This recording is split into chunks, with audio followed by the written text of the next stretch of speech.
السلام علیکم ورحمۃ اللہ وبرکاتہ۔ نحمده ونصلی علی رسولہ الکریم، اما بعد فاعوذ باللہ من الشیطان الرجیم، بسم اللہ الرحمن الرحیم۔ رب اشرح لی صدری ویسر لی امری واحلل عقدۃ من لسانی یفقہوا قولی۔ آج کی آیات کا خاص موضوع غزوہ احد پر تبصرہ۔ غزوہ احد میں پیش آنے والے حالات اور ان کے نتائج کے بارے میں بہت سے سبق آموز پہلوؤں کو سامنے رکھا گیا ہے۔ تو اس سے پہلے کہ ہم آیات کا مطلب جانیں، ہم کچھ مختصر سی بات غزوہ احد کے بارے میں پہلے کریں گے۔ اس کے لیے میں نے انتخاب کیا ہے کتاب اسوہ حسنہ کا۔ بیسیکلی یہ کتاب امام ابن القیم الجوزیہ کی ہے، زاد المعاد۔ آپ میں سے کچھ لوگوں نے یہ نام سن رکھا ہوگا، زاد المعاد فی ہدی خیر العباد۔ اور پھر اس کا اختصار کیا گیا اور اس اختصار کا یہ ترجمہ ہے، یعنی وہ کتاب کافی تفصیلی کتاب ہے اور اس میں اسناد بھی موجود ہیں۔ تو یہاں انہوں نے اسناد کو بھی ہٹا دیا اور کچھ تفصیلات کو بھی ہٹا کر پھر اس کو مختصر کر دیا، اور مختصر کرنے کے بعد پھر اس کو اردو میں ترجمہ کیا، اور یہ ترجمہ جو ہے یہ مولانا عبدالرزاق ملیح آبادی کا ترجمہ ہے۔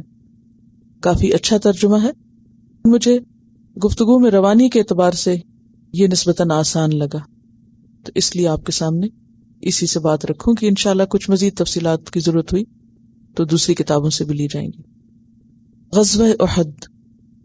جب سرداران قریش ایک ایک کر کے بدر میں موت کے گھاٹ اتر گئے اور سرداری ابو سفیان بن حرب کے حصے میں آئی، تو اس نے عربوں کو رسول اللہ صلی اللہ علیہ وسلم اور اسلام کے خلاف اکسانا شروع کر دیا، یہاں تک کہ ماہ شوال 3 ہجری میں 3000 جنگجو جمع کر لیے گئے۔ آپ کو یاد ہے کہ جنگ بدر میں ان کو شدید قسم کی شکست ہوئی تھی، تو ان کے اندر انتقام کی ایک آگ بھڑک رہی تھی، یعنی آپ صلی اللہ علیہ وسلم کے جو دشمن تھے قریش مکہ خاص طور پر، ان کے اندر شدید قسم کا ایک غصہ بھی تھا اور انتقام کی آگ بھی تھی۔ لہٰذا انہوں نے اس وقت یہ ارادہ کیا کہ ہم آئندہ سال پھر لڑنے کے لیے آئیں گے پوری تیاری کے ساتھ۔ لہٰذا پورے 1 سال کے بعد غزوہ بدر کب ہوا تھا؟ 2 ہجری کو مہینہ کون سا تھا؟ رمضان کا دن کون سا تھا؟ جمعہ کا، اور تاریخ کیا تھی؟ 17 رمضان کو جنگ بدر ہوتی ہے، اور اس کے 1 سال بعد شوال 3 ہجری میں، بعض روایات میں 12 شوال کا ذکر آتا ہے، پورا 1 سال گزرنے کے بعد 3000 جنگجو جمع کر لیے قریش نے، اور صرف وہ خود قریش نہیں تھے بلکہ کچھ اور حلیف قبائل کو بھی ساتھ لے لیا، عورتیں بھی ساتھ لے لی کہ ان کے خیال سے کوئی بھاگ نہ سکے، اور بڑے ساز و سامان سے مدینہ کا رخ کیا۔ رسول اللہ صلی اللہ علیہ وسلم کو خبر ملی تو صحابہ سے مشورہ کیا۔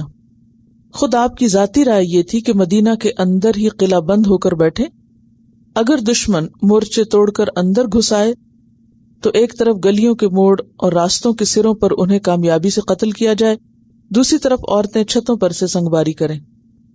عبداللہ بن ابی منافق کی رائے بھی یہی تھی، لیکن بعض وہ صحابہ جو جنگ بدر میں شریک نہ ہو سکے تھے وہ مصر ہوئے۔ مصر ہونے کا مطلب کیا ہوتا ہے؟ اصرار کرنے لگے کہ باہر نکل کر مقابلہ کرنا چاہیے۔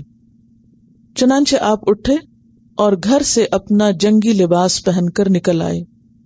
یہ اب جملہ جو ہے خاص طور پر ذہن میں رکھیے، کیونکہ قرآن میں جو پہلی آیت یہ آ رہی ہے، آیت 121، وَإِذْ غَدَوْتَ مِنْ أَهْلِكَ، جب آپ صبح سویرے اپنے گھر والوں سے نکلے، تو کس طرح نکلے تھے؟ جنگی لباس پہن کر۔ اب یہ قرآن میں نہیں تفصیل، یہ کہاں سے پتہ چل رہی؟ سیرت سے پتہ چل رہی، یعنی زرہ پہن کے نکلے تھے آپ۔ 7 غزوات ایسے ہیں جس میں آپ صلی اللہ علیہ وسلم نے بنفس نفیس خود شرکت کی تھی، یعنی جنگی لباس پہن کر اور خود میدان میں آئے تھے۔ ان میں سے ایک جنگ احد ہے۔ 1000 کی جمعیت ساتھ لی۔ دشمن کتنا تھا؟ 3000، مسلمان کتنے تھے؟ 1000۔ آپ کو یہ ساری بات لکھنے کی تو ضرورت نہیں، لیکن یہ چند اہم جہاں میں رکتی ہوں اور فگر یا کوئی چیز پوائنٹ آؤٹ کرتی ہوں، صرف اتنے نوٹس لیتے جائیے۔ کیوں؟ کیونکہ تفسیر میں یہ حصے پھر دوبارہ استعمال ہوں گے۔ 1000 کی جمعیت ساتھ لی اور مدینہ میں نماز کی امامت عبداللہ بن ام مکتوم کے سپرد کر کے جمعہ کے دن چل پڑے۔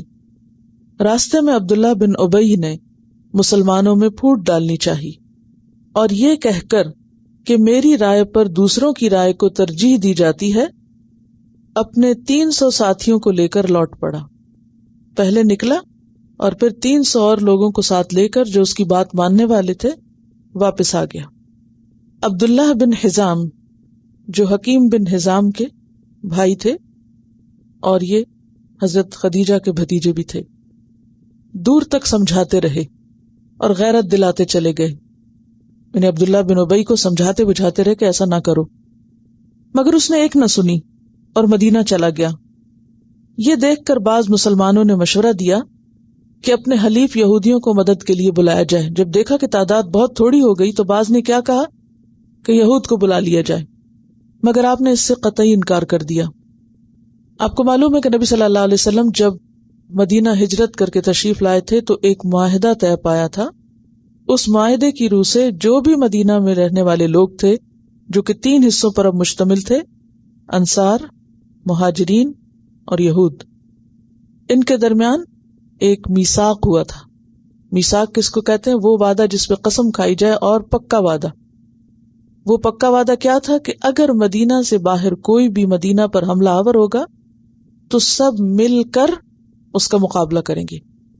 لیکن آپ صلی اللہ علیہ وسلم نے دیکھا کہ یہود جو ہیں وہ اس طرح مدد نہیں کریں گے اور ان کا لشکر میں ہونا زیادہ نقصان دہ ہوگا، تو بجائے اس کے کہ وہ آ کر وہاں خرابی کریں، بہتر ہے کہ ان کو ساتھ ہی نہ لیا جائے۔ اور اللہ تعالیٰ نے منافقین کو بھی الگ کر دیا۔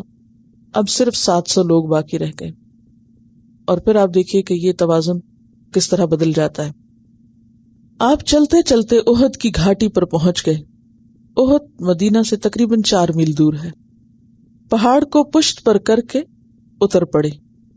لوگوں کو تاکید کر دی کہ حکم ملے بغیر لڑائی شروع نہ کریں۔ سنیچر کا دن ہوا۔ سنیچر کس کو کہتے ہیں؟ ہفتہ۔ تو جنگ کے لیے تیاری شروع کی، یعنی جمعہ کو آپ گئے تھے اور ہفتے کے دن تیاری شروع کی۔ مسلمانوں کی تعداد بہت کم تھی، دشمن 3000 تھے، جن میں پیادے بھی تھے۔ پیادے کیا ہوتا ہے؟ پیدل چلنے والے، سواروں کے رسالے بھی۔ مگر ادھر کیا تھا؟ کل 700 آدمی تھے، جن میں 50 سوار، 50 تیر انداز تھے۔ تاہم مقابلہ ضروری تھا۔ سب سے پہلی بات یہ کہ تیر اندازوں کی جماعت کو عبداللہ بن جبیر کے زیر قیادت اس درے پر متعین کر دیا گیا جدھر سے دشمن پشت پیچھے سے یہ حملہ کر سکتا تھا، اور بڑی سختی سے حکم دیا کہ جنگ کا نتیجہ خواہ کچھ بھی ہو، اپنی جگہ سے نہ ہلنا۔ یہ 50 لوگ جو تھے کس کی قیادت میں تھے؟ عبداللہ بن جبیر جیم بے یہ جبیر۔ کہاں ان کو متعین کیا گیا؟ اس درے کی طرف جہاں سے یہ ڈر تھا کہ دشمن پچھلی طرف سے کہیں حملہ آور نہ ہو جائے، تو اس جگہ کو محفوظ کیا گیا۔ اور کیا تاکید کی گئی تھی کہ کچھ بھی ہو تمہیں اپنی جگہ نہیں چھوڑنی، ہم جیتے یا ہارے تمہیں جگہ نہیں چھوڑنی۔ یہ آپ صلی اللہ علیہ وسلم کا تاکیدی حکم تھا۔ آپ نے اس دن 2 زرہیں پہنی، جھنڈا مصعب بن عمیر کے ہاتھ میں دیا، نوجوانوں کو سامنے بلا کر دیکھا اور بہت کم سنوں کو لوٹا دیا، یعنی اور بھی جو بچے تھے یا چھوٹی عمر کے تھے ان کو بھی واپس کر دیا، تعداد اور کم ہو گئی، جن میں عبداللہ بن عمر، اسامہ بن زید، زید بن ثابت، اسید بن زہیر، برا بن عازب، زید بن ارقم، عرابہ بن اوس اور عمرو بن حزام تھے۔ بعض جو ذرا بڑے تھے شرکت کے لیے بہت ضد کرنے لگے تو اجازت دے دی۔ ان میں سمرہ بن جندب اور رافع بن خدیج تھے جو ایڑیاں اٹھا اٹھا کر اپنے آپ کو بڑا ثابت کر رہے تھے۔ ان کی عمر کل 15 سال تھی، ٹین ایجرز، 15 ایئرز۔ اور شوق آپ دیکھیں، ہمارے 15 سالہ کو کن چیزوں کا شوق ہے آج۔ قریش نے بھی جنگ کے لیے صف آرائی کی۔ ان کے میمنہ پر، میمنہ یمین سے ہوتا ہے دائیں جانب، یعنی دائیں طرف لشکر کے خالد بن ولید، اور میسرہ پر یعنی بائیں جانب اکرمہ بن ابی جہل تھے۔ رسول اللہ صلی اللہ علیہ وسلم نے اس دن اپنی تلوار ابو دجانہ بن سماک بن حرشہ کو دی، جو عرب کے ایک مشہور بہادر اور جنگ کے موقعوں پر اکڑ کر چلتے تھے، جن کے بارے میں آپ نے فرمایا تھا کہ اللہ تعالیٰ کو یہ چال سخت ناپسند ہے لیکن آج کے دن سب سے زیادہ پسندیدہ ہے۔ تو اس سے کیا پتہ چلتا ہے کہ ایک کام ایک وقت میں جو ناپسند ہو وہ دوسرے وقت میں پسندیدہ بھی ہو سکتا ہے اگر وہ درست طریقے پر ہو، درست مقام پر ہو، درست موقع پر ہو۔ جب طرفین کی صفیں درست ہو گئیں تو جنگ برپا ہوئی۔ دن کے اول حصے میں مسلمانوں کا پلہ بھاری رہا، دشمنوں کو شکست ہوئی اور ان کو بھگا کر عورتوں کے پاس پہنچا دی، پیچھے دھکیل دیا۔ دن کے اول حصے میں جو جنگ ہوئی اس میں مسلمان کامیاب ہو گئے اور دشمن کو پسپا کر دیا، پیچھے کر دیا۔ اوپر جو لوگ درے پر مقیم تھے انہوں نے جب دیکھا کہ کفار نے میدان چھوڑ دیا ہے، اوپر سے نظر آ رہا تھا کہ کفار بھاگ رہے ہیں اور مسلمان مال غنیمت لوٹ رہے ہیں، تو صبر نہ کر سکے اور حکم رسول کے خلاف جگہ چھوڑ کر لوٹ میں شریک ہو گئے۔ یہ اہم حصہ ہے۔ کیوں جگہ چھوڑی تھی؟ مال غنیمت دیکھ کر، مال دیکھ کر، اور اس وقت بھول گئے ایکسائٹمنٹ میں کہ ہمیں آپ نے منع کیا تھا کہ تمہیں جب تک دوسرا حکم نہ ملے تم اپنی جگہ نہ چھوڑنا۔ ان کے سردار نے لاکھ روکا مگر طمع نے ایک نہ سننے دی اور درہ تقریباً خالی ہو گیا۔ ادھر مشرکین نے دیکھا کہ موقع اچھا ہے، چنانچہ ان کے سواروں کا دستہ درے سے نکل کر پشت پر سے مسلمانوں پہ ٹوٹ پڑا۔ اب ایک قیامت برپا ہو گئی، دوست دشمن میں تمیز اٹھ گئی۔ 70 مسلمانوں نے جام شہادت نوش کیا، 70 شہید ہوئے، یہ بھی فگر نوٹ کر لیجئے۔ اکثر مسلمان بھاگ کھڑے ہوئے، صرف تھوڑے سے ثابت قدم رہے۔ کفار بڑھتے بڑھتے رسول اللہ صلی اللہ علیہ وسلم تک پہنچ گئے، چہرہ مبارک زخمی کر دیا، دائیں طرف نیچے کا دانت شہید کیا، دائیں طرف نیچے کا۔ ہم اکثر سنتے نا کہ آپ کا دانت شہید ہوا تھا، یہ نہیں پتا کون سا، ٹھیک ہے؟ دائیں طرف کا نیچے کا دانت سر پر خود چور کر دیا۔ خود کیا ہوتا ہے؟ لوہے کی ٹوپی جیسے ہیلمٹ ہوتا ہے، وہ بھی ٹوٹ گیا اور اتنے پتھر برسائے کہ آپ ایک گڑھے میں گر پڑے۔ حضرت علی نے بڑھ کر ہاتھ کے سہارے سے اٹھایا، حضرت طلحہ نے سینے سے لگایا، چہرے پر زرہ کی 2 کڑیاں اس قدر پیوست ہو گئیں، جو زرہ اپنے لوہے کے 2 لباس پہنے ہوئے تھے تو اس کی جو کڑیاں تھیں وہ چہرے کے اندر گڑ گئیں۔ حضرت ابو عبیدہ نے دانت سے پکڑ کر کھینچنا چاہا، یعنی وہ کڑیاں باہر نکالنے لگے تو ان کے 2 دانت ٹوٹ گئے۔ خون بہت جاری تھا۔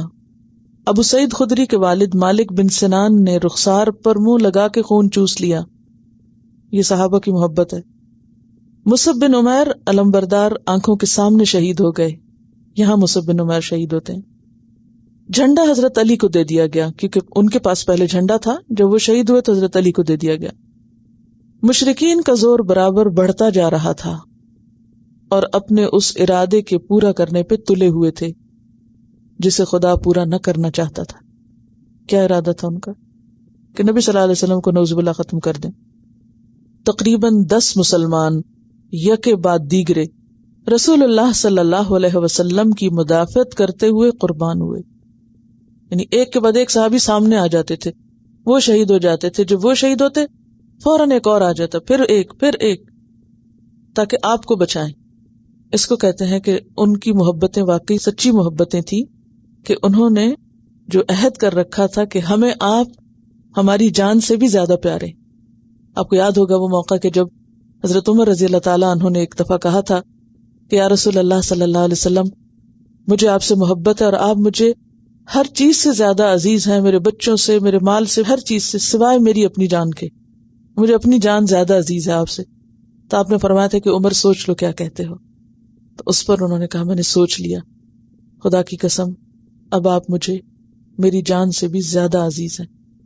اور یہی حال دوسرے صحابہ کا تھا، اور اسی وجہ سے بغیر کسی تردد کے ایک کے بعد ایک شخص سامنے آ کر جان دیتا گیا، مگر دشمنوں کا نرغہ کم نہ ہوا۔ آخر حضرت طلحہ نے شیروں کی ہیبت اور سطوت سے حملہ کیا اور ان کے غول کو پیچھے ہٹا دیا۔ اس موقع پر آپ کو یاد ہوگا کہ ایک مشہور خاتون صحابیہ بھی ان لوگوں میں شامل تھیں. کیا نام تھا ان کا؟ نسیبہ ان کا نام تھا. ام عمارہ ان کی کنیت تھی. آپ صلی اللہ علیہ وسلم نے بعد میں ان کی خاص تعریف کی کہ آج میں جس طرف دیکھتا تھا ام عمارہ بہادری کے ساتھ لڑتی نظر آتی تھی. انہوں نے باقاعدہ ہتھیار اٹھا کر جنگ لڑی تھی اور ان کے کندھے میں بہت گہرا زخم آیا تھا اور ایک ہاتھ بھی کٹ گیا تھا. اس وقت عجب حالت تھی. کفار کے تیر بارش بن کر برس رہے تھے. ابو ریحانہ رسول اللہ صلی اللہ علیہ وسلم پر سپر بنے ہوئے تھے، اپنی پیٹھ پر تیر لے رہے تھے. یہ حالت تھی کہ کفار کی طرف سے نعرہ بلند ہوا کہ محمد قتل ہو گئے ہیں صلی اللہ علیہ وسلم. یعنی انہوں نے ایک جھوٹی خبر مشہور کر دی. یہ سننا تھا کہ مسلمانوں میں ہلچل پڑ گئی اور اکثر بھاگ نکلے. انس بن نضر نے مسلمانوں کی ایک جماعت دیکھی جو ہاتھ پیر ڈالے مایوس بیٹھی تھی. پوچھا کس سوچ میں ہو؟ بولے رسول اللہ تو شہید ہو گئے. انہوں نے کہا پھر رسول کے بعد تم جی کے کیا کرو گے؟ تم کس لیے زندہ رہو گے؟ اٹھو اور اس راہ میں تم بھی جان دے دو جس میں اللہ کے رسول نے اپنی جان دے دی.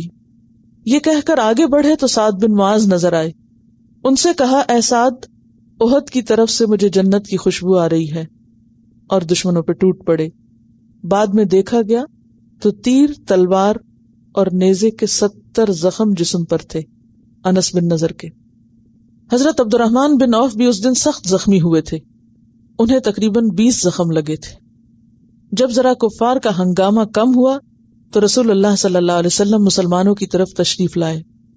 تمام جسم اور چہرہ زرہ میں چھپا ہوا تھا، صرف آنکھیں چمک رہی تھیں. سب سے پہلے کعب بن مالک نے پہچانا. فرط جوش سے چلا اٹھے، مسلمانوں بشارت ہو، یہ رسول اللہ موجود ہیں صلی اللہ علیہ وسلم. آپ نے فوراً اشارے سے چپ رہنے کو کہا. بچے بچائے مسلمانوں کو لے کر اس گھاٹی کی طرف روانہ ہوئے جس میں پڑاؤ تھا.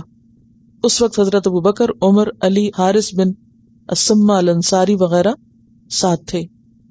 جب پہاڑ میں چلے گئے تو ابی ابن خلف اپنے اس گھوڑے کو دوڑاتا آیا جسے مکہ میں یہ کہہ کر باندھ رکھا تھا کہ اسی پر سے محمد کو قتل کر دوں گا. یعنی اتنا شدید انتقام تھا ان کے دلوں میں، یا انتقام کی آگ بھڑک رہی تھی. لیکن جو ہی قریب پہنچا اس گھوڑے کو لے کے رسول اللہ صلی اللہ علیہ وسلم نے حارث بن السمہ کے ہاتھ سے حربہ لے کر وار کیا، جس سے گردن زخمی ہو گئی اور وہ وہاں سے بھاگ نکلا. اسے یقین ہو گیا تھا کہ وہ اس زخم سے جاں بر نہ ہو سکے گا. چنانچہ یہی ہوا اور راستے میں فوت ہو گیا. رسول اللہ صلی اللہ علیہ وسلم اس قدر خستہ تھے کہ ایک چٹان پر چڑھنے لگے تو چڑھ نہ سکے. آخر طلحہ بیٹھ گئے اور آپ ان پر پاؤں رکھ کر چڑھے. یعنی صحابہ کی جانثاری آپ دیکھیں. یہی نماز کا وقت آ گیا. بیٹھ کر باجماعت نماز ادا کی. یہ موقع ہے جب آپ نے بیٹھ کر نماز پڑھائی، لیکن نماز چھوڑی نہیں. اس دن مشرک اور مسلمان دونوں طرف کی عورتوں نے جوان مردی کے خوب خوب جوہر دکھائے. یعنی عورتیں بھی شریک تھی دونوں طرف کی. مشرکوں کا علم بردار قتل ہو گیا تو عمرہ بنت علقمہ نے بڑھ کر جھنڈا اپنے کاندھے پہ اٹھا لیا. ادھر ام عمارہ نے سخت جنگ کی. عرب کے مشہور پہلوان عمر بن قمیعہ پر تلوار سے کئی حملے کیے، مگر وہ کافر 2 زرہیں پہنے ہوئے تھا، اس لیے کچھ اثر نہ ہوا اور اس نے انہی کو زخمی کر دیا. جنگ ختم ہوئی تو ابو سفیان سامنے کی پہاڑی پر چڑھ کر للکارا، کیا یہاں محمد ہے؟ کسی نے جواب نہ دیا. پھر چلایا، ابن ابی قحافہ، ابو بکر ہیں؟ سب خاموش رہے. تیسری بار پھر چلایا، کوئی نہ بولا. جب ادھر سے کوئی آواز نہ آئی تو مشرکین سے پکار کر کہنے لگا واللہ تم نے ان سب کو ختم کر دیا. یعنی خوش ہو گیا. اب حضرت عمر سے نہ رہا گیا اور پکار اٹھے، او دشمن خدا، ہم سب زندہ ہیں. ابو سفیان نے کہا اعلی حبل، حبل کی جے. حضرت صلی اللہ علیہ وسلم نے صحابہ سے کہا جواب کیوں نہیں دیتے؟ کہنے لگے کیا کہیں؟ فرمایا کہو اللہ اعلی و اجل، اللہ سب سے اونچا اور بڑا ہے، کیونکہ وہ بتوں کو بڑا کر رہے تھے. ابو سفیان نے کہا لنا العزا ولا عزا لکم، ہمارا حامی و ناصر عزا یعنی بت ہے مشہور، اور تمہارے پاس تو کوئی عزا ہے ہی نہیں، تم کس لیے لڑو گے اور کس لیے کامیاب ہوگے. حضرت صلی اللہ علیہ وسلم نے تلقین کی اللہ مولانا ولا مولا لکم، اللہ ہمارا آقا ہے اور تمہارا کوئی آقا نہیں۔ ابو سفیان نے کہا آج کا دن بدر کے دن کا بدلہ ہے اور جنگ برابر کی ہے۔ یہ جملہ بھی یاد رکھے کیونکہ آگے قرآن پاک میں اس پر بھی بات ہوگی۔ آج کا دن بدر کے دن کا بدلہ ہے اور جنگ برابر کی ہے۔ حضرت عمر نے کہا برابر کیسے؟ برابر نہیں ہے، ہمارے مقتول جنت میں ہے اور تمہارے جہنم میں ہے۔ صحیحین میں ہے کہ ابو حازم سے ایک صحابی ہیں، ان سے رسول اللہ صلی اللہ علیہ وسلم کے زخموں کے بارے میں دریافت کیا گیا تو کہنے لگے واللہ مجھے یہاں تک معلوم ہے کہ زخم کس نے دھوئے تھے، کس نے پانی ڈالا تھا اور کون سی دوا استعمال کی گئی تھی۔ حضرت فاطمہ زخم دھوتی تھی، علی پانی ڈالتے تھے۔ جب اس پر بھی خون نہ رکا تو حضرت فاطمہ نے چٹائی کا ٹکڑا جلا کر اس کی راکھ کو زخم پر رکھا جس سے جا کے کہیں خون رکا۔ صحیح بخاری میں ہے کہ جب دانت شہید ہوا اور سر پھٹا تو خون ہاتھ سے صاف کرتے جاتے اور فرماتے تھے وہ لوگ کیسے فلاح پائیں گے جنہوں نے اپنے نبی کا سر پھوڑا اور دانت توڑا، حالانکہ وہ انہیں صرف خدا کی طرف بلا رہا تھا۔ یہ بات بارگاہ خدا میں ناپسند ہوئی اور یہ آیت نازل ہوئی لیس لک من الامر شیء او یتوب علیہم او یعذبہم فانہم ظالمون۔ آیت نمبر 128 ہے۔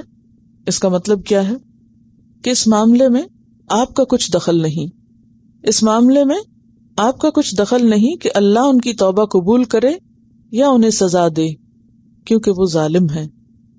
اور یہ اس لیے تھا کہ انہی میں سے بہت سے لوگ سمیت ابو سفیان کے آئندہ چل کر مسلمان ہونے والے تھے۔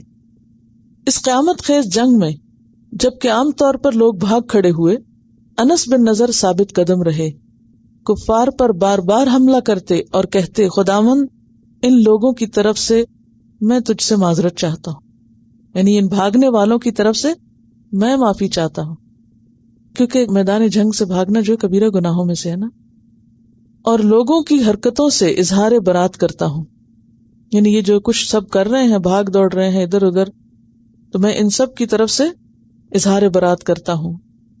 حضرت حذیفہ نے دیکھا کہ مسلمان نادانستگی اور بدحواسی میں ان کے باپ کو قتل کیے ڈالتے ہیں، یہ مسلمانوں کو بدحواسی میں مارنے لگ گئے۔ یہ لاکھ چلائے لوگوں میرے باپ ہیں میرے باپ، مگر کون سنتا؟ مسلمانوں ہی کی تلواروں نے ان کی آنکھوں کے سامنے ان کے باپ کو پارا پارا کر ڈالا، مگر اف تک نہ کی، ان سے نہیں لڑنے لگ گئے، اف بھی نہیں کی، صرف یہ کہا یغفر اللہ لکم، اللہ تم کو معاف کر دے۔ یعنی آپ دیکھیں کہ صبر کس چیز کا نام ہوتا ہے، یہ صبر ہے کہ بدحواسی میں، غلط فہمی میں، ایک افراتفری کا عالم ہے، اس میں ان کے آنکھوں کے سامنے انہی کے بھائی ان کے والد کو قتل کر رہے ہیں، وہ پکار بھی رہے ہیں لیکن کوئی سن نہیں رہا، کیونکہ وہ پریشانی میں ایسے تھے کہ سنائی دے ہی نہیں رہا تھے کسی کو کوئی بات، ایسی بھگدڑ مچی ہوئی تھی، لیکن اس کے باوجود بھی اف تک نہیں کی۔ کیا کہا؟ اللہ تم سب کو معاف کر دے۔ پھر جب رسول اللہ صلی اللہ علیہ وسلم نے خون بہا ادا کرنے کا ارادہ کیا، یعنی دیت ادا کرنا چاہی، تو عرض کرنے لگے میں خون بہا مسلمانوں پر صدقہ کرتا ہوں، وہ بھی نہیں لیا۔ اس واقعے نے حذیفہ کو رسول اللہ صلی اللہ علیہ وسلم کی نظروں میں اور بھی زیادہ محبوب کر دیا۔ زید بن ثابت کی روایت ہے کہ احد کے دن حضرت صلی اللہ علیہ وسلم نے مجھے سعد بن ربیع کی تلاش میں بھیجا کہ اگر مل جائیں تو سلام کہنا، اور سلام کے بعد کہنا کہ رسول اللہ صلی اللہ علیہ وسلم نے مزاج پوچھا ہے، حال پوچھ رہے ہیں تمہارا۔ زید کہتے ہیں کہ میں نے ایک ایک کر کے تمام لاشیں دیکھ ڈالی، یہاں تک کہ وہ زخمیوں میں پڑے ہوئے چور زخموں سے نظر آئے، لبوں پہ دم تھا، جان نکلنے کے قریب تھی، نیزہ، تیر اور تلوار کے 70 زخم جسم پر تھے۔ یہ کس کی بات ہو رہی ہے؟ سعد بن ربیع کی۔ کون ہے سعد بن ربیع؟ یاد ہے کچھ؟ جن کی اور حضرت عبد الرحمن بن عوف کے درمیان مواخات قائم کی گئی تھی۔ اب آپ دیکھیں کہ وہ زخموں سے چور ہیں، یہ پہنچتے ہیں کون؟ زید بن ثابت۔ میں نے کہا رسول اللہ صلی اللہ علیہ وسلم نے سلام کہا ہے، مزاج پوچھا ہے۔ سنتے ہی آنکھیں کھول دی، بےتابی سے بولے رسول اللہ صلی اللہ علیہ وسلم پر سلام۔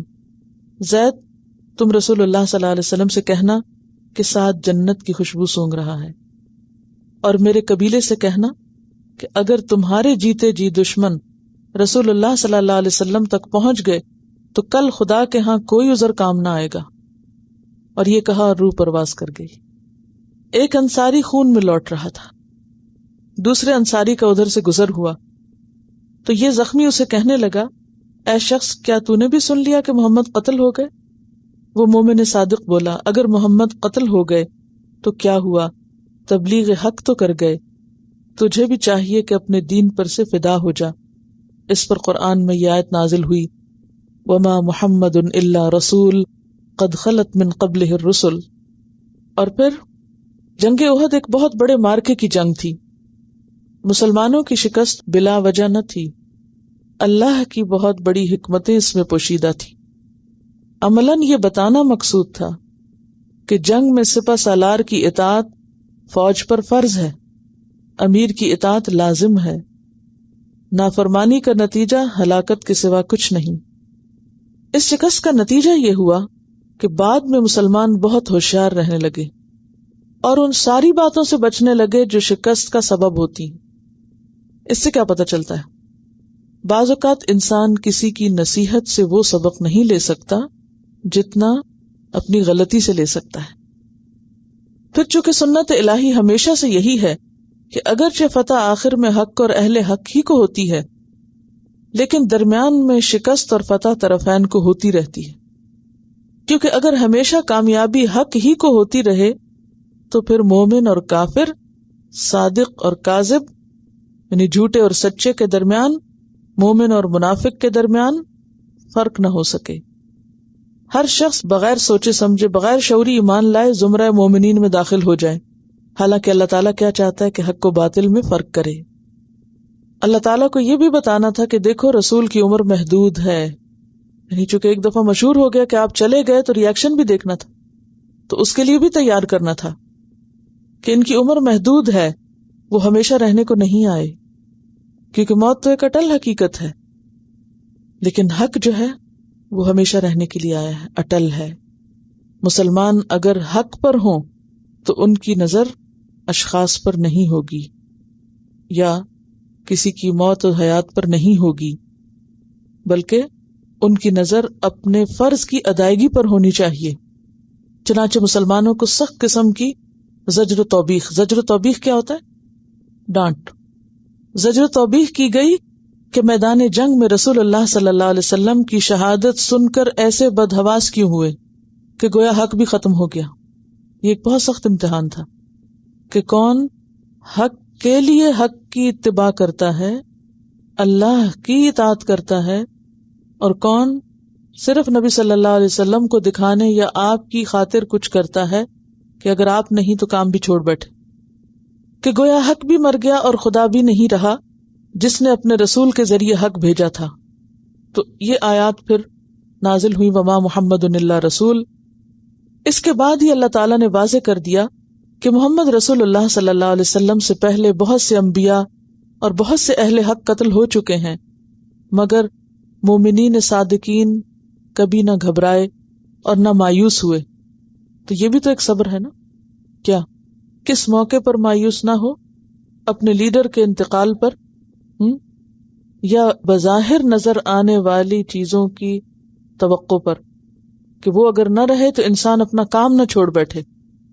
قرآن مجید میں اس جنگ سے متعلق 60 آیتیں آتی ہیں، 60 آیتس، جن کی ابتدا وَإِذْ غَدَوْتَ سے ہوتی ہے اور آخر تک یہ سلسلہ اب چلے گا اس سورت کے۔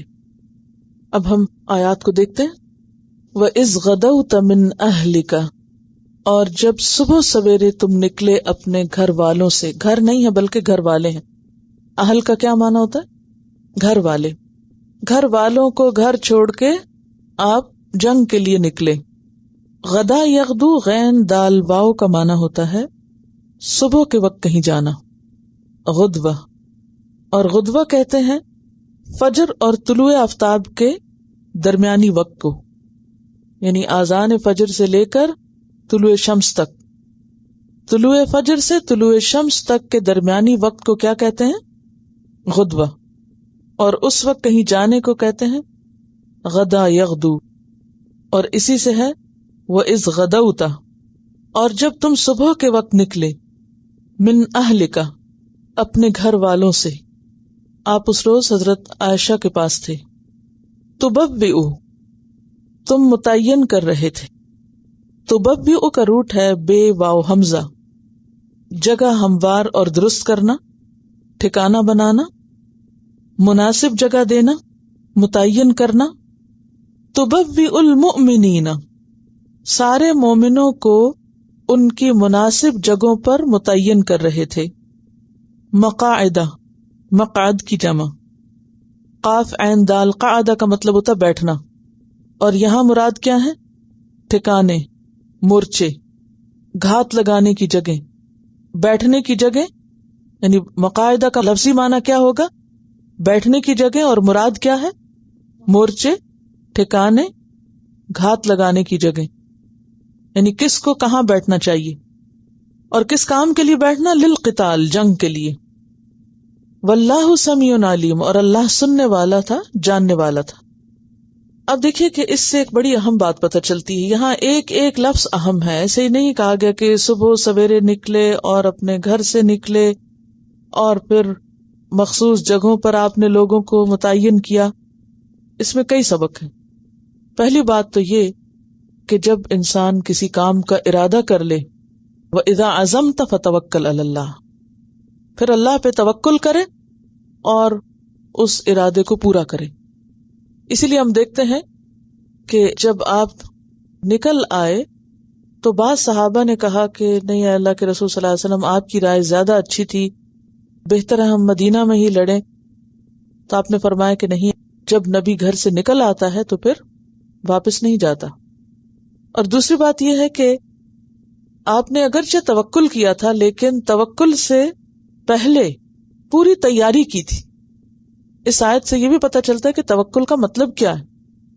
اللہ تعالیٰ نے ایک ایک سٹیپ بیان کیا. سب سے پہلے کہ صبح سویرے کام شروع کیا، ارلی مارننگ، سورج نکلنے سے پہلے.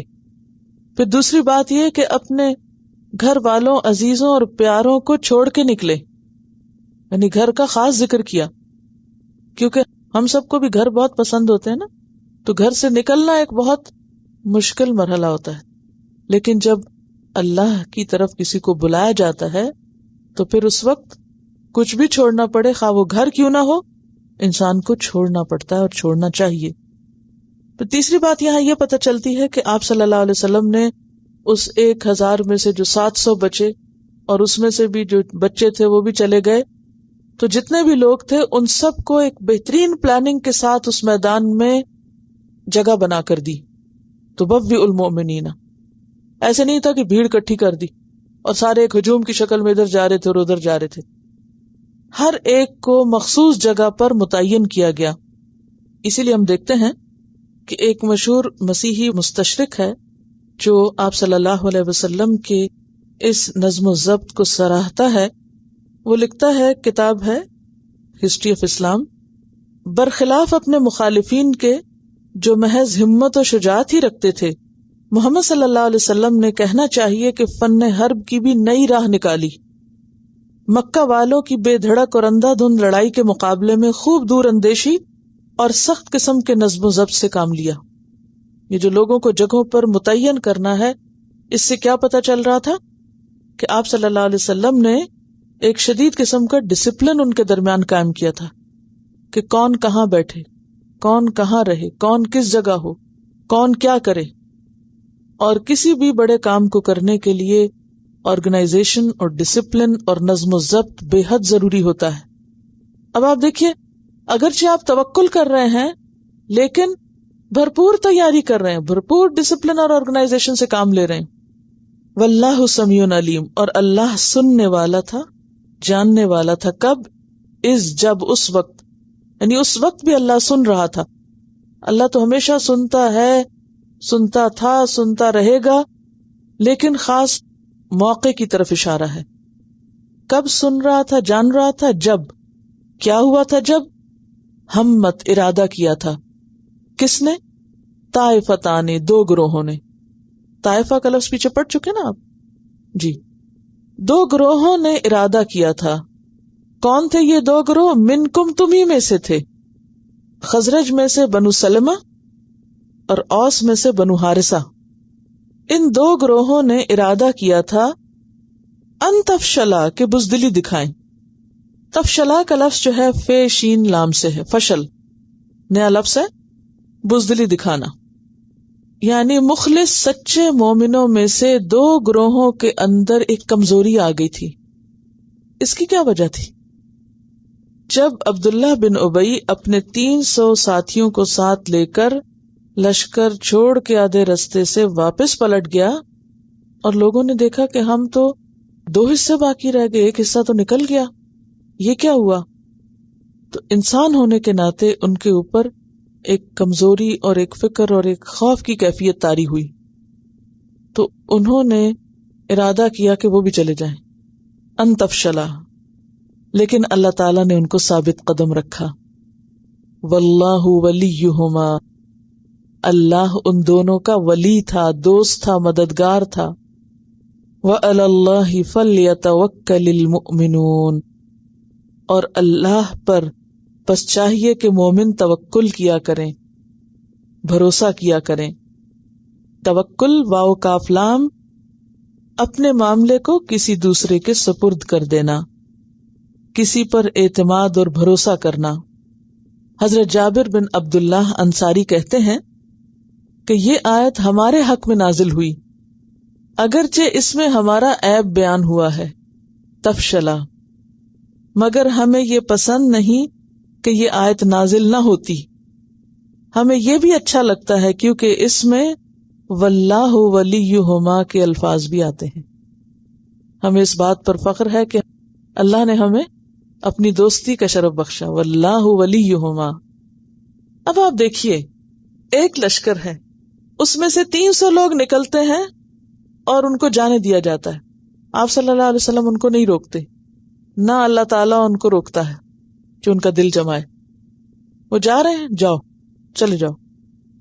اگرچہ عبداللہ بن حزام بہت دیر تک سمجھاتے رہتے ہیں اپنے طور پر، لیکن لوگ نہیں سمجھتے. ان کو دیکھ کر مخلص مومنوں میں سے کچھ اور لوگ وہی کرنا چاہتے ہیں، لیکن کیا ہوتا ہے؟ ان کو اللہ تعالیٰ جما دیتا ہے. فرق کس چیز کا ہے؟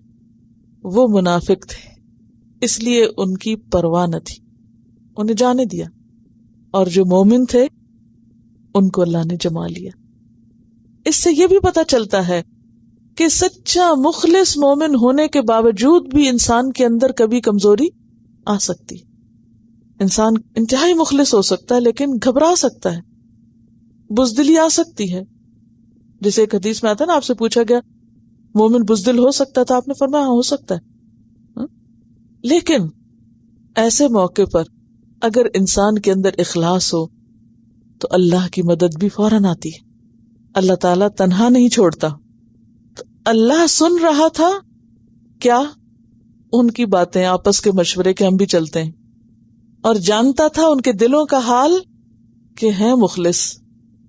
تو صرف ان کی ظاہری حالت پر نہیں، ان کے دل پر معاملہ کیا گیا، کیونکہ انما الاعمال بالنیات وعلی اللہ فلیتوکل المؤمنون. اور اللہ پر مومنوں کو بھروسہ کرنا چاہیے. کب؟ جب وہ کیا کر چکے؟ صبح سویرے گھر سے نکل چکے، ارلی مارننگ کام شروع کریں. اللہ کی کال آنے پر اپنے پیاروں کو چھوڑ دیں، نکل کر بگدڑ نہیں مچائیں، منظم ہوں، اپنے اپنے کام کو صحیح طور پر کریں، لشکر کو منظم کریں، حسب ضرورت اور حسب حیثیت اسلحہ اور ضروریات فراہم کریں، میدان جنگ میں جگہ متعین کریں، اور اس کے بعد بھروسہ کریں. یہ نہیں کہا کہ کچھ نہ کریں، گھر میں ہی بیٹھے رہیں اور پھر توکل کر لیں کہ ہم توکل کرتے ہیں. تو توکل کا مفہوم یہ نہیں کہ انسان کچھ کیے بغیر ہاتھ پیر توڑ کے کہ میں توکل کر رہا ہوں، نہیں، پوری تیاری کر کے اپنی طرف سے پوری کوشش کر کے پھر اپنے اوپر بھروسہ نہ کیا جائے، اللہ کی ذات پر بھروسہ کیا جائے. اب آپ دیکھیے، بات تو ہو رہی تھی جنگ احد کی، بیچ میں آ گئی جنگ بدر. یہ کیوں؟ جنگ بدر کا تذکرہ کیوں آ گیا بیچ میں؟ اس کی کیا وجہ ہوگی؟ جی ہاں، عین اس وقت جب کہ مسلمانوں کے اوپر غم کے بادل چھائے ہوئے ہیں اور پریشان حال ہیں، نقصان اٹھائے ہوئے ہیں، اللہ تعالیٰ ایک اچھے موقع کی یاد دلاتے ہیں کہ وَلَقَدْ نَصَرَكُمُ اللَّهُ بِبَدْرٍ، اور البتہ تحقیق یعنی یقینی طور پر اللہ نے تمہاری مدد کی تھی بدر کے دن بھی. وَأَنْتُمْ أَذِلَّةٌ، حالانکہ تم کمزور تھے. فَاتَّقُوا اللَّهَ، پس ڈرو اللہ سے. لَعَلَّكُمْ تَشْكُرُونَ، تاکہ تم شکر ادا کرو. اس سے کیا پتہ چلتا ہے؟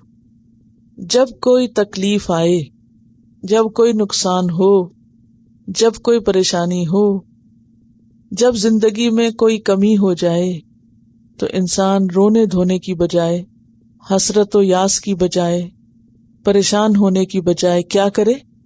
اچھے دنوں کو یاد کرے. اس سے صبر پیدا ہوتا ہے، اس سے انسان کے پاؤں جمتے ہیں. مثلاً آپ کا کسی شخص سے اختلاف ہو جاتا ہے، کسی سے آپ کو تکلیف پہنچ جاتی ہے. ابھی ہم بات کر رہے تھے نا صبر کی، کہ صبر کہاں کرنا ہوتا ہے اور کیسے کرنا ہوتا ہے.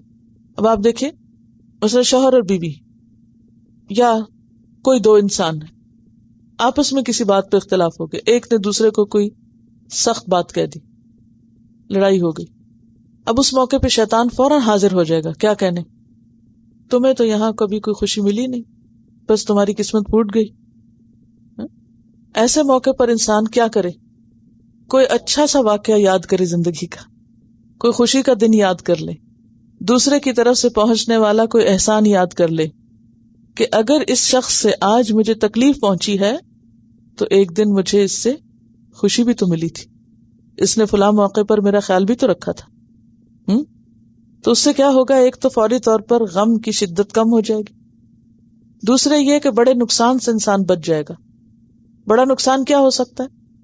کہ انسان اس ایک وجہ سے، ایک بات سے اچھے خاصے تعلق کو ختم کر کے رکھ دے، ایک بڑے نقصان کو جنم دے دے. یعنی خدا نخواستہ اگر وہی ایک بات، بعض اوقات طلاقیں کس بات پہ ہوتی؟ کسی ایک چھوٹی سی بات پہ، وہی ایک بات پورے گھرانے کو تباہی سے دوچار کر دے. تو اس کا علاج کیا ہے کہ انسان صرف اسی کو ایشو نہ بنا لے، اسی کو انا کا مسئلہ نہ بنائے، بلکہ اچھی باتوں کو بھی یاد کرے. تو یہاں پر آپ دیکھیے کہ موقع جنگ احد کا ہے اور یاد دہانی کرائی جا رہی جنگ بدر کی. تم لوگ کیوں گھبرا رہے ہو؟ کیوں بزدلی کا شکار ہو رہے ہو؟ تمہیں یاد نہیں وہ وقت جب تم بہت تھوڑے تھے؟ آج تم سمجھتے ہو کہ تم تھوڑے رہ گئے ہو، آج تو تم پھر بھی 700 ہو، اس وقت تو تم 313 تھے. اس وقت بھی اللہ نے تمہاری مدد کی تھی. وَلَقَدْ نَصَرَكُمُ اللَّهُ بِبَدْرٍ، بدر ایک چشمے کا نام ہے جو مکہ اور مدینہ کے درمیان واقع ہے، یعنی مکہ اور مدینہ کے راستے پر. چشمے کے مالک کا نام بدر تھا، تو اس سے پھر اس جگہ کا نام بھی بدر پڑ گیا.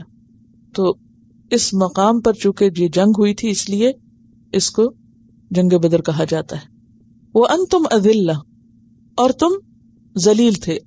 ذلیل اردو والا نہیں ہے، یہ یاد رکھیے. اذلہ ذلیل کی جمع ہے، ذال لام لام، ذل یذل سے زیر دست ہونا، کمزور ہونا. وہ پیچھے آپ پڑھ چکے لا ذلول، اس کا بھی روٹ یہی ہے، یعنی وہ کمزور نہ ہو گئی ہو گائے کام کر کر کے. وَأَنْتُمْ أَذِلَّةٌ، اور تم کیا تھے؟ کمزور تھے. فَاتَّقُوا اللَّهَ، پس ڈرو اللہ سے. لعلکم، تاکہ تم تشکرون، شکر ادا کرو. تو جیسے تقوی صبر کا سبب بنتا ہے، ایسے ہی تقوی شکر کا. ایک اور بات یاد رکھیے، یہ لفظ شکر ہوتا ہے، شکر نہیں ہوتا، ٹھیک ہے. فاتقوا اللہ، پس ڈرو اللہ سے. لعلکم تشکرون، تاکہ تمہارے اندر شکر گزاری آئے. اب یہاں اللہ کا ڈر شکر گزاری کیسے لائے گا؟ بتائیے کیا لنک بنتا ہے اس میں؟ آپ بھی تو سوچا کریں نا. اب وہی جو چھوٹی سی مثال عام زندگی سے ذرا آپ کریں گے تو آپ کو جلدی بات سمجھ آئے گی. چھوٹے لیول پہ سمجھ لیں انسان تو بڑے پہ جلدی آ جاتی ہے. وہی شوہر بیوی کی لڑائی کی بات کروں گی کہ کوئی ایک بات ناگوار ہو گئی، اب آپ شدید غصے میں ہیں، شدید ناراضگی میں، ٹھیک ہے، اب آپ دیکھیں کہ کوئی لڑائی ہو گئی اور بہت بری لگی بات، اور بس انسان یہ فیصلہ کرتا ہے میں تو بس یہاں رہنا ہی نہیں، اور میں تو بس جا رہی ہوں، اور بس آج کے بعد ختم، اور اس طرح کی باتیں. اب اس وقت انسان کوئی اچھی بات کسی کی یاد کرے، یہ نہیں ہو سکتا. یہ صرف وہ کر سکتا ہے جس میں اللہ کا ڈر ہو، جس کے اندر انصاف ہو، صرف وہ کر سکتا ہے اور کوئی نہیں کر سکتا. ورنہ انسان اس وقت اپنے نفس کے ہاتھوں ایسا گھرا ہوا ہوتا ہے کہ انسان کہتا ہے بس مجھے کچھ یاد نہیں، مجھے کچھ پتا نہیں، میں کوئی پچھلی بات نہیں یاد کروں. لیکن اگر اللہ کا ڈر ہو تو انسان انصاف سے کام لیتا ہے، واقعی پھر اس کو یاد آ جاتا ہے کہ ہاں بھئی اس شخص میں فلاں خوبی بھی تو ہے نا، فلاں بھلائی بھی تو ہے، یہ فلاں جگہ بھی تو میرے ساتھ اچھا کرتا ہے. تو یہ تقوی ہی انسان کے اندر خیال پیدا کر سکتا ہے. جب یہ تقوی ہوگا تو خیال آ جائے گا، خیال آئے گا تو وہ شکر گزاری بھی آ جائے گی. اب آپ دیکھیں کہ جنگ احد میں بہت مشکل ہے، نقصان ہوا ہے، لیکن جنگ بدر کو اگر یاد کرو گے تو کیا ہوگا؟ شکر گزاری آئے گی. اور وہ کیسے آئے گی؟ فاتقوا اللہ. اللہ کا ڈر انسان کو باشعور بناتا ہے، اللہ کا ڈر انسان کی آنکھوں کے آگے سے پردے ہٹاتا ہے اور انسان کو حقیقت نظر آنے لگتی ہے. اور یہاں ایک بات یہ بھی یاد رکھیے کہ بدر میں تم کم تعداد میں تھے، تھوڑا اسلحہ تھا اور کامیابی ہوئی تھی. اس کے برعکس سورۃ التوبہ میں پتہ چلتا ہے کہ جنگ حنین میں مسلمانوں کی تعداد بہت زیادہ تھی، تقریباً 12,000 تھی، لیکن اس وقت بھی کچھ جنگ احد سے ملتے جلتے حالات پیش آ رہے تھے. پھر اللہ نے بالآخر کامیابی دی. وَيَوْمَ حُنَيْنٍ إِذْ أَعْجَبَتْكُمْ كَثْرَتُكُمْ فَلَمْ تُغْنِ عَنْكُمْ شَيْئًا. تم مال و دولت پہ بھروسہ نہ کرو، اسلحے پہ بھروسہ نہ کرو، تعداد پہ بھروسہ نہ کرو. تعداد کی کمی کی وجہ سے تم ڈر رہے ہو. بدر میں بھی تو کم تھے، اور دیکھو حنین میں تو بہت زیادہ تھے. تو زیادتی سے تو نہیں جیتے تھے تم، اللہ کی مدد سے جیتے تھے. تو یاد رکھو ہمیشہ کامیابی کب ہوتی ہے؟ جب اللہ کی مدد آتی ہے، جب انسان اللہ پہ بھروسہ کرتا ہے. اور اللہ پہ بھروسہ کرنے کا سلیقہ کیا ہے کہ انسان کیا کرے؟ تیاری خوب کرے، تیاری پوری رکھے. استقول للمؤمنین، جب تم مومنوں سے کہہ رہے تھے. کن مومنوں سے؟ جو کمزوری دکھا رہے تھے، اور پھر باقیوں سے بھی. الا یکفیکم، کیا کافی نہ ہوگا تمہیں؟ یکفیہ کس سے؟ کاف فے یہ کفا یکفی. ایمدکم، کہ مدد کرے تمہاری، میم دال دال مدد. ربکم، رب تمہارا، بثلاثۃ آلاف، 3,000 کے، من الملائکتی، فرشتوں سے، منزلین، اتارے ہوئے، یعنی جو خاص اسی مقصد کے لیے نازل کیے گئے ہوں. یعنی 300 کے بدلے تمہیں 3,000 مل جائیں، کیا کافی نہ ہوں گے؟ اب آپ دیکھیے کہ جب بظاہر اسباب کم نظر آ رہے تھے اور گھبراہٹ ہو رہی تھی مسلمانوں کو، تو نبی صلی اللہ علیہ وسلم نے ایک اور طریقے سے بھی تسلی دی. اس سے ایک لیڈر کا رول بھی پتہ چلتا ہے کہ لیڈر کا رول بہت اہم ہوتا ہے. لیڈر کو مایوسی کی باتیں کبھی نہیں کرنی چاہیے. یہ تو میدان جنگ ہے، لیکن جیسے گھر میں ماں بچوں کے لیے کیا مقام رکھتی ہے؟ ایک لیڈر کا. ماں کا رول بھی ایک لیڈر کا رول ہے بچوں کے لیے اور گھر والوں کے لیے. اب آپ دیکھیے کہ ماں کیا کرتی ہے جب کوئی گھر میں مشکل آئے یا کوئی تکلیف کا وقت آئے، تو اس وقت اس کا کردار کیا ہونا چاہیے؟ حوصلہ دلانے کا. کیونکہ اگر ماں رونا دھونا شروع کر دے، اگر ماں ایسی باتیں کرنا شروع کر دے جن سے مایوسی ٹپکتی ہو، تو بچوں کا کیا ہوگا؟ آپ نے دیکھو کہ بچے تو چھوٹی چھوٹی چیز دیکھ کے سہم جاتے ہیں، ماں کو پریشان دیکھیں گے تو بھی پریشان ہوں گے. تو ایسے مواقع پر اگر انسان اور کچھ نہ کر سکے تو مایوسی کی باتیں نہ کرے، بلکہ اس کے برعکس انکریج کرنے والی، حوصلہ دلانے والی باتیں کرے. اب یہاں پر آپ دیکھیے کہ استقول للمؤمنین، نبی صلی اللہ علیہ وسلم مومنوں کو انکریج کر رہے ہیں، حوصلہ دلا رہے ہیں کہ کیا تمہیں یہ بات پسند نہیں کہ اللہ تمہاری 3,000 فرشتوں سے مدد کرے جو اللہ کی طرف سے خاص اسی کام کے لیے اتارے ہوئے ہوں. سورۃ الانفال اگر ہم پڑھیں تو وہاں 1000 کا ذکر بھی آتا ہے، یہاں 3000 کا ہے، اگلی آیت میں 5000 کا ہے. تو پھر کتنے آئے تھے حقیقت میں؟ اس کے بارے میں قتادہ کہتے ہیں کہ یوم بدر کو پہلے 1000 سے مدد ہوئی، پھر وہ 3000 ہوئے، پھر وہ 5000 ہوئے. جیسا جیسا صبر اور تقوی بڑھتا گیا، جیسے جیسے تعداد میں اضافہ ہوتا گیا. استستغیثون ربکم فاستجاب لکم انی ممدکم بألف من الملائکۃ مردفین. اور پھر یہ بھی یاد رکھیے کہ فرشتے جو اترے تھے انہوں نے عملی طور پر مسلمانوں کے ساتھ جنگ میں بھی حصہ لیا تھا. اگرچہ اس بارے میں 2 آراء ہیں. مفسرین میں سے کچھ کہتے ہیں کہ یہ صرف تسلی اور خوشخبری کے لیے تھا، عملی جنگ نہیں کی تھی فرشتوں نے. جبکہ زیادہ تر مفسرین کا کہنا یہی ہے، اور جس کو امام رازی نے اپنی تفسیر کبیر میں لکھا ہے کہ اہل تفسیر و سیرت کا اس پر اجماع ہے کہ اللہ تعالیٰ نے یوم بدر کو فرشتے اتارے اور انہوں نے کفار سے جنگ کی. یعنی صرف فرشتے آئی نہیں تھے یا ان کی خبر نہیں تھی، بلکہ عملی طور پہ جنگ بھی کی تھی انہوں نے. اور اس میں کئی ایک احادیث سے بھی ہمیں پتہ چلتا ہے. مثلا ایک حدیث ہے کہ ایک دفعہ جبریل علیہ السلام نبی صلی اللہ علیہ وسلم کے پاس آ کر کہنے لگے، یہ بخاری کی حدیث ہے، کہ آپ اہل بدر کو کیسا سمجھتے ہیں؟ جواب دیا، سب مسلمانوں سے افضل. جبریل کہنے لگے، اسی طرح وہ فرشتے جو غزوہ بدر میں حاضر ہوئے وہ سب فرشتوں سے افضل ہیں. ٹھیک ہے، تو اس سے بھی کیا پتہ چلتا ہے کہ وہ جنگ میں حاضر ہوئے تھے، صرف خوشخبری نہیں تھی. یہ صرف زبانی ہی انکریج نہیں کیا گیا تھا، بلکہ عملی طور پر وہ شریک بھی ہوئے تھے. ابن عباس کہتے ہیں کہ آپ صلی اللہ علیہ وسلم نے بدر کے دن فرمایا، یہ جبریل آ پہنچے اپنے گھوڑے کا سر تھامے ہوئے، لڑائی کے ہتھیار لگائے ہوئے. تو فرشتے کس طرح آئے تھے؟ مسومین کا لفظ بھی آتا ہے، نشان لگے ہوئے، آگے کی آیت میں آئے گا. مردفین کا لفظ بھی آتا ہے، اور یہاں منزلین کا لفظ آ رہا ہے کہ اسی کام کے لیے وہ اتارے گئے تھے.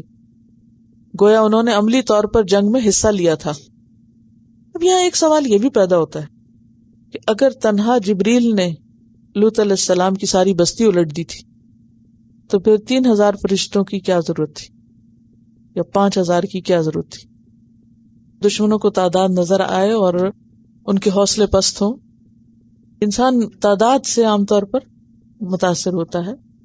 بہرحال اس کی ایک خاص وجہ اللہ تعالیٰ نے یہ بھی بتا دی کہ یہ تعداد جہاں دشمنوں کے لیے گھبرانے والی تھی کہ ان کو زیادہ لوگ نظر آ رہے تھے، فرشتے انسانوں کی شکل میں ان کو نظر آ رہے تھے، دوسری طرف مسلمانوں کو بھی فگر تسلی دے رہا تھا. اتنے ہزار ہیں. عام طور پر ہم چھوٹی چھوٹی چیزوں کو گننا شروع کر دیتے یا نہیں؟ کیا انسانی نفسیات نے مثلا کیسے گنتے ہیں؟ ہم فلاں میلے پر گئے، وہاں ہزاروں لوگ تھے، کیونکہ اب تو ہم میلوں وغیرہ پر ہی جاتے ہیں نا، کہ ونڈرلینڈ جائیں گے یا کہیں اور جائیں گے، تو اس لیے وہیں کے لوگوں کو گنتے ہیں. فلاں شادی پہ گئے تو اتنے لوگ تھے، فلاں پارٹی پہ گئے تو اتنے لوگ تھے. جی وہ کہتے ہیں کہ جب گروپ میں ہم بیٹھتے ہیں تو کاؤنٹ کرتے ہیں اور دیکھتے ہیں آج زیادہ ہیں تو پھر خوش ہوتے ہیں کہ آج زیادہ لوگ آئے. تو ان کے ذہن میں سوال آ سکتا ہے نا کہ ایک جبریل پوری بستی الٹ سکتے ہیں، اور یہاں بھی جبریل موجود ہے. صحیح بخاری کی حدیث ہے کہ آپ صلی اللہ علیہ وسلم نے فرمایا کہ یہ جبریل آ پہنچے اپنے گھوڑے کا سر تھامے، لڑائی کے ہتھیار لگا کے. تو خالی جبریل کافی نہیں تھے، جن کے 600 پر ہیں، اتنی بڑی طاقت ہے ان کی جسمانی اعتبار سے، کافی ہیں. لیکن ہمیشہ سے انسانی نفسیات میں یہ ویکنس پائی جاتی ہے کہ وہ تعداد سے متاثر ہوتا ہے. تعداد کی ایک اہمیت بہرحال ہوتی ہے. آج بھی آپ دیکھیں یہ جو باتیں ہوتی ہیں نا، فاسٹ گروئنگ ریلیجن اور اسٹیٹسٹکس، کہ اس سال میں اتنے مسلمان ہوئے اور اتنے سالوں میں اتنے، اور اتنے سالوں میں فلاں چیز اتنی انکریز ہو گئی، اتنی ڈیکریز ہو گئی. حتیٰ کہ ٹیمپریچر کو بھی آپ دیکھتے رہتے ہیں، اتنی ڈگری بڑھ گیا، اتنی ڈگری کم ہو گیا. تو یہ فگر آؤٹ کرنا چیزوں کو، یا فگرز کا استعمال جو ہے، یا اسٹیٹسٹکس جو ہیں، یہ ہمیشہ لوگوں کو متاثر کرتے ہیں. یہ انسان کی ویکنس ہے. مسلمانوں کو اللہ نے چننا تھا نا، خالص کرنا تھا کہ کون منافق ساتھ ملے ہوئے ہیں اور کون جو ہے وہ ان میں سچے ہیں. لیکن یہ بتانا مقصود تھا کہ نبی بھی انسان ہوتے ہیں. ٹھیک ہے نا. اصل میں تو وہ مسلمانوں کا حوصلہ بڑھانا تھا تعداد بتا کر، اور پھر دشمنوں کو بھی ایک طرح سے اسے مروب کرنا تھا. بلا کیوں نہیں، ان تصبروا، اگر تم صبر کرو گے، وتتقوا، اور تقوی اختیار کرو گے، ویأتوکم، اور وہ آئیں گے تمہارے پاس. کون؟ دشمن تمہارے. من فورہم، اپنے جوش سے. ھذا، یہ. یمددکم، مدد کرے گا تمہاری. ربکم، رب تمہارا. بخمسۃ آلاف من الملائکۃ، 5,000 کے فرشتوں میں سے. مسومین، نشان لگے ہوئے. تو اس سے کیا پتہ چلتا ہے کہ اگر صبر اور تقوی ہوگا تو مدد بھی اسی اعتبار سے زیادہ آئے گی. سورۃ انفال میں 1,000 فرشتوں کا ذکر آتا ہے، پچھلی آیت میں 3,000 کا ذکر ہے، اور یہاں صبر اور تقوی کے ساتھ 5,000 کا ذکر ہے. یمددکم کا مطلب کیا ہے؟ مدد کرے گا تمہاری، یعنی مقدار یا تعداد میں اضافہ کر کے مدد کرنا. اور مسومین کا مطلب ہے نشان لگانا. اس کا روٹ ہے سین واو میم سے، یعنی وردی پہنے ہوئے اور خاص قسم کے بیج لگائے ہوئے علامات کے ساتھ. صومتن کہتے ہیں علامت کو، جس کی وجہ سے وہ چیز دوسری چیزوں سے الگ ہو جائے، ممتاز ہو جائے. حضرت علی رضی اللہ تعالیٰ عنہ کہتے ہیں کہ بدر کے دن گھوڑوں کی نشانی ماتھے کی سفیدی تھی. یعنی فرشتوں کے جو گھوڑے تھے ان کی نشانی کیا تھی کہ ان کے ماتھے سفید تھے. جیسے آپ صلی اللہ علیہ وسلم نے دوسری حدیث میں کیا فرمایا، یہ دیکھو جبریل آ گئے اپنے گھوڑے کی پیشانی تھامے ہوئے، گھوڑے کا سر تھامے ہوئے. ان تصبروا وتتقوا ویأتوکم من فورہم ھذا یمددکم ربکم بخمسۃ آلاف من الملائکہ، کہ دشمن جب پورے جوش و خروش کے ساتھ حملہ کرے گا تو اسی مقدار میں پھر اللہ تعالیٰ بھی تمہاری مدد فرمائے گا. اور 5,000 نشان زد فرشتوں سے، نشان لگے ہوئے. نشان لگانا کسی چیز پر، اس کی کیا اہمیت ہوتی؟ بیجز لگانا، نشان لگانا پہچان کے لیے. آج کل بھی یہ ٹیکنیک استعمال ہوتی بہت زیادہ. کوئی بیج یا نشان یا سٹیکر یا اینی تھنگ، کار کے اوپر کوئی سٹیکر لگتا ہے کیا؟ Number plate. گیمز میں کیا کرتے ہیں، دور سے کھلاڑی کس سے پہچانے جاتے ہیں؟ ٹیمز الگ الگ کہاں سے ہوتی ہیں؟ کلرز، نمبرز، خاص قسم کے انسگنیا یا نشان. تو اس میں کہ وہ کھیل رہے ہیں تو فوراً پہچانے جاتے ہیں کہ کون کس ٹیم کا ہے، کون کس نمبر کا ہے، کون کیا ہے. ٹھیک ہے. تو خاص طور پر پھر فرشتوں کی نشانیوں کا ذکر کیا گیا کہ فرشتوں کے گھوڑوں کے نشان کیا ہیں. وما جعلہ اللہ، اور نہیں بنایا اس کو اللہ نے، الا مگر کیا، بشرا لکم، تمہارے لیے خوشخبری، وَلِتَطْمَئِنَّ قُلُوبُكُمْ بِهِ، اور تاکہ تمہارے دل اس سے مطمئن ہو جائیں، اطمینان پا جائیں، تمہیں سکون آ جائے. وَمَن نَّصْرُ إِلَّا مِنْ عِنْدِ اللَّهِ، لیکن یہ بات یاد رکھنا کہ مدد دراصل اللہ کی طرف سے آتی ہے. حقیقی مدد اللہ کے پاس سے آتی ہے. فرشتے اگرچہ آئے لیکن مدد اللہ نے کی. العزیز الحکیم، جو زبردست ہے، حکمت والا ہے. اور ویسے بھی آپ دیکھیں کہ اللہ کی مدد صرف فرشتوں کی شکل میں نہیں آئی تھی جنگ بدر میں، اور کیا کیا چیزیں تھی. نمبر 1، ہوا کا رخ ایسا اللہ نے کر دیا اس دن کہ وہ مشرکین کی طرف تھا، تو ہوا کے ساتھ ریت اڑتی تھی، وہ ریت اڑ کے مشرکین کی آنکھوں میں جا پڑی، جس سے انہیں دیکھنے میں مشکل ہوئی. پھر دوسری چیز یہ کہ بارش ہو گئی. مسلمان چونکہ اوپر والے حصے میں تھے، بالائی حصے میں تھے، اور ریتلا علاقہ تھا، وہ ریت جم گئی بارش سے، ان کا چلنا پھرنا آسان ہو گیا، انہوں نے پینے کا پانی بھی اکٹھا کر لیا، موسم بھی خوشگوار ہو گیا. لیکن جو مشرکین کی سائڈ تھی وہ ذرا نیچے تھی، تو بارش کا سارا پانی ان کی طرف چلا گیا اور کیچڑ ہو گیا، جس سے پھسلن ہو گئی، ان کا کام مشکل ہو گیا. بارش سے پہلے ہوا چلی، آنکھوں میں مٹی پڑ گئی، بارش ہوئی تو پاؤں میں پھسلن ہو گئی. یہ بھی مدد کا ذریعہ تھا. اور پھر اوپر سے فرشتے آ گئے. یہ سب باتیں ابھی جنگ بدر کی چل رہی ہیں. وما جعلہ اللہ الا بشرا لکم، اور نہیں بنایا اس کو اللہ نے مگر تمہارے لیے خوشخبری. کس کو خوشخبری بنایا؟ فرشتوں کی آمد کو.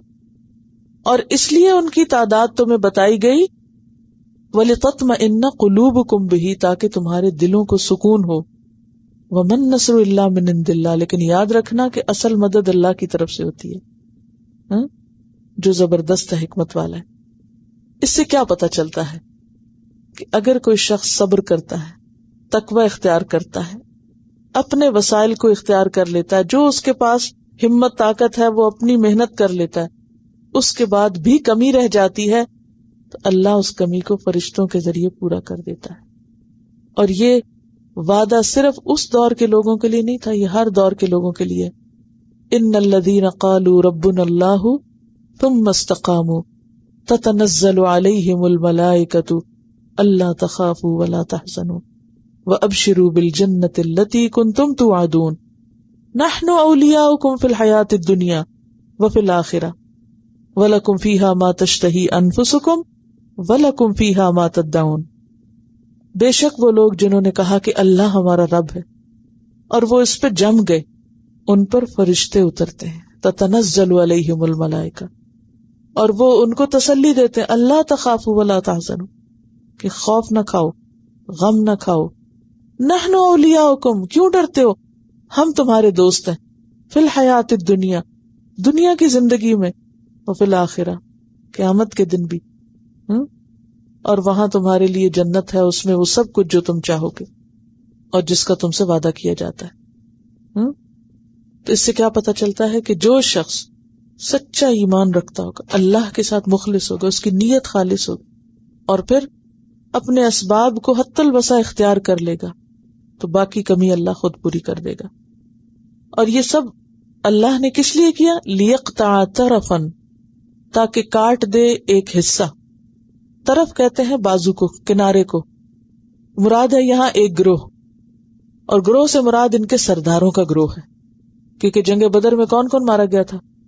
ابو جہل مارا گیا تھا، اور ولید، اور عقبہ بن ابی معیط، اور یعنی ان کے جو بڑے بڑے سردار تھے نا سوائے ابو سفیان کے، وہ جنگ بدر میں مارے گئے. اب کیا ہوا کہ اللہ تعالیٰ نے اس جنگ کو کیوں ممکن بنایا؟ لیقطع طرفا من الذین کفروا، تاکہ کافروں کا ایک بازو کاٹ دے. بازو کس چیز کی علامت ہوتی؟ سمبل، زور باز، اسٹرینتھ. تو محاورے میں پھر معنی کیا ہوگا کہ اللہ کافروں کا زور توڑنا چاہتا تھا. او یکبتہم، یا کیا چاہتا تھا؟ کہ ان کو رسوا کرے. کاف بے تے، کبتا. کبتا کا معنی ہوتا ہے منہ کے بل گرانا، ذلیل و رسوا کرنا، سختی کے ساتھ واپس بھیجنا، کہ اللہ ان کو ذلیل و رسوا کرنا چاہتا تھا.